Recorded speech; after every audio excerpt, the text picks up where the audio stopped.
Doctor ortho Ayurvedic oil और capsule. अब दर्द भी घुटने टेकेगा। छत्तीसगढ़ से 30 घुसपैठी लौटाए गए। रायपुर से गुवाहाटी भेजे गए बांग्लादेशी नागरिक बीएसएफ को सौंपे जाएंगे। 30 अवैध घुसपैठी।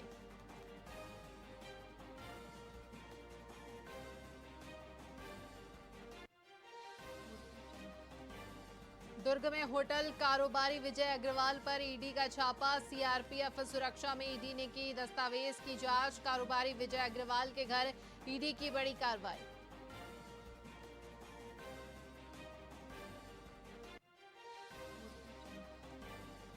भारत के पहले अंतरिक्ष यात्री बने शुभांशु शुक्ला। एग्जॉम 4 मिशन से हुई शुभांशु की सफल वापसी। सीएम साइड ने शुभांशु शुक्ला को दी बधाई।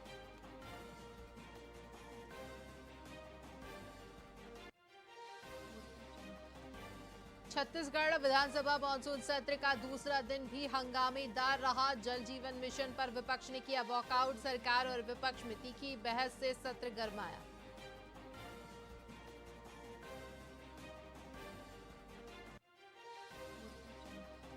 पीडब्ल्यूडी सब इंजीनियर भर्ती परीक्षा के लिए व्यापम का नया नियम। पीडब्ल्यूडी परीक्षा में जूते ज्वेलरी पहनना बैन। फूल बाह के कपड़े अब एग्जाम हॉल में होंगे वर्जित।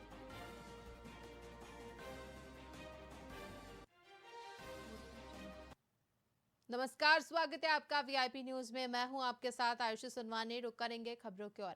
चिरमिरी मुख्य मार्ग की दुर्दशा चिंताजनक है। सड़क के बीचों बीच जानलेवा गड्ढा हो चुका है। इस संबंध में लोक निर्माण विभाग को कई बार इस समस्या से अवगत कराया गया, लेकिन अभी तक कोई ठोस कदम नहीं उठाया गया है। इसको लेकर सिविल इंजीनियर एचएन शर्मा ने बताया कि मार्ग के किनारे बने पक्के मकान होने से और खेतों के पानी निकासी नहीं होने के कारण आसपास के नालों का पानी पक्की सड़क को काटकर गड्ढा कर रहा है।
छत्तीसगढ़ अधिकारी कर्मचारी फेडरेशन की बैठक दुर्ग में संपन्न हुई, जिसमें संगठन के आगामी आंदोलन की रूपरेखा तय की गई। बता दें कि बैठक में 16 जुलाई को राज्य भर के ब्लॉक और जिला मुख्यालय पर रैली और ज्ञापन सौंपने की रणनीति पर विचार किए जा रहे हैं। फेडरेशन ने राज्य सरकार से शासकीय सेवकों को देय महंगाई भत्ते का एरियर्स सहित शीघ्र भुगतान करने और अन्य लंबित मांगों के त्वरित निराकरण की मांग की है। साथ ही मांगे पूरी नहीं होने पर 22 अगस्त को समस्त अधिकारी और कर्मचारी एक दिवसीय सामूहिक अवकाश लेकर तहसील जिला मुख्यालय पर धरना प्रदर्शन करेंगे।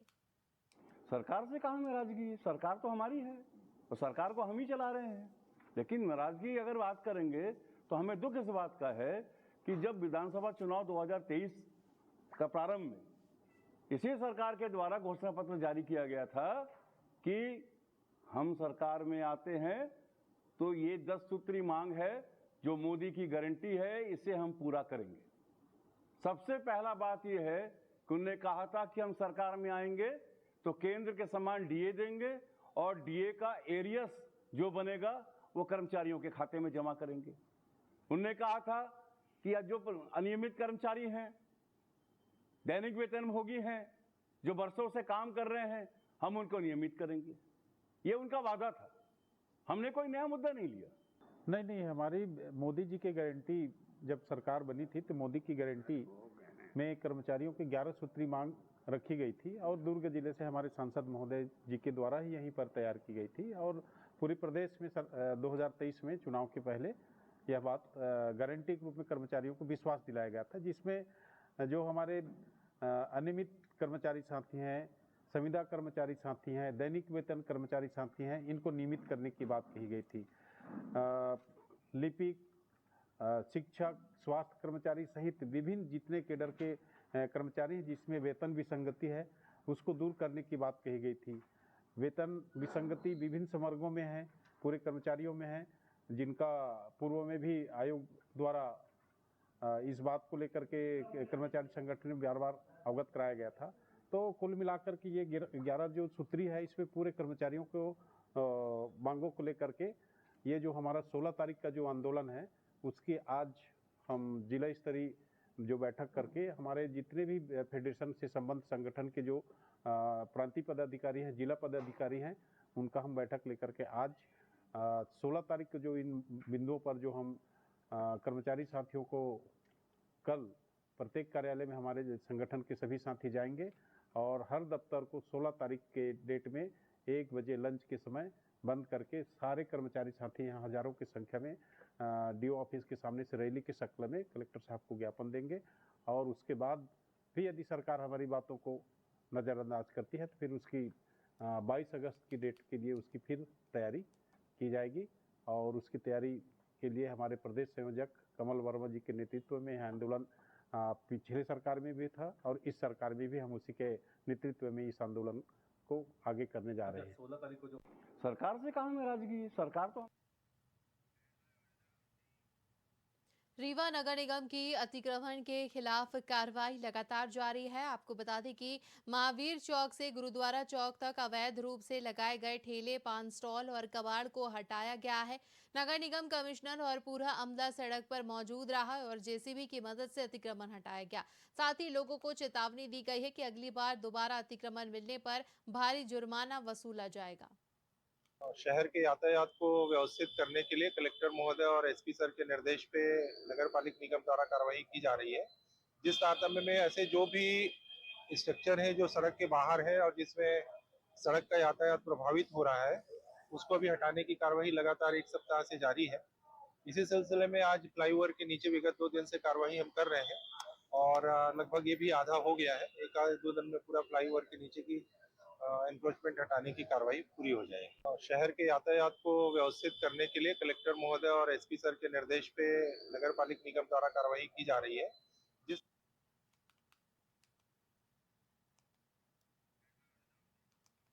बालाघाट जिले के ग्राम अर्जुनी से बड़ी संख्या में ग्रामीण कलेक्ट्रेट कार्यालय पहुंचे और सड़क निर्माण और चौड़ीकरण की मांग को लेकर ज्ञापन सौंपा। ग्रामीणों का आरोप है कि गांव की मुख्य सड़क जर्जर हालत में है और पिछले कई सालों से इसकी मरम्मत और चौड़ीकरण की मांग की जा रही है, लेकिन आज तक कोई ठोस कार्रवाई नहीं हुई। ग्रामीणों ने बताया कि कांग्रेस लगातार प्रदर्शन कर रही है। कांग्रेस सरकार के दौरान इस काम के लिए बजट स्वीकृत हुआ था, लेकिन भाजपा सरकार आते ही पैसा वापस चला गया। कई बार ज्ञापन देने और जनप्रतिनिधियों से मिलने के बाद भी कोई सुनवाई नहीं हुई, जिससे आक्रोशित होकर कलेक्ट्रेट कार्यालय पहुंचे। मैं जिला पंचायत क्षेत्र क्रमांक 5 अर्जुनी के तहत जितने भी सड़क है, चाहे वो प्रधानमंत्री सड़क योजना के अंतर्गत हो, चाहे मुख्यमंत्री ग्राम सड़क योजना हो, चाहे वो लोक निर्माण विभाग के तहत बनी हुई सड़कें हो, पूरी तरीके से जर्जर हो चुकी हैं। उन्हीं सड़कों के मुद्दे को लेकर मैं यहाँ पर आज कलेक्टर साहब को मुख्यमंत्री के नाम हमने ज्ञापन सौंपा है। साथ ही हमने कलेक्टर साहब को चाय पीने के लिए न्योता भी दिया कि वो आए सिंगारपुर मेढ़ा रास्ते पे और आके देखें कि आज सड़कों की स्थिति क्या है। हमने ज्ञापन में विशुद्ध रूप से लिख दिया है कि 1 सप्ताह के भीतर उसके मरम्मत और रख रखाव की तरफ ध्यान दिया जाए, जिससे कि आवागमन सुगम हो सके।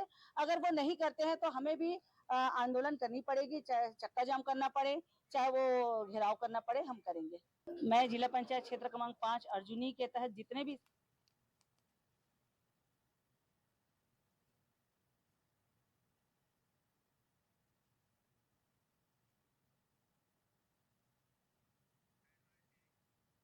राजनांदगांव में पुलिस नशे के खिलाफ लगातार कड़ी कार्रवाई कर रही है। खासतौर पर नशीली गोलियों पर पुलिस की पैनी नजर है, क्योंकि ये गोलियां शराब से भी ज्यादा खतरनाक मानी जाती हैं। नशे के इन गोलियों के कारण अक्सर बड़े और गंभीर अपराध भी होते हैं। इसी को लेकर एडिशनल एसपी राहुल देव शर्मा ने बताया कि पुलिस कई दिनों से नशीली गोलियां बेचने वाले मुख्य स्रोत की तलाश में थी। इस दौरान पुलिस ने नील नाम के शख्स को गिरफ्तार किया, जिसके कब्जे से लगभग 190 नशीली गोलियां बरामद हुई है।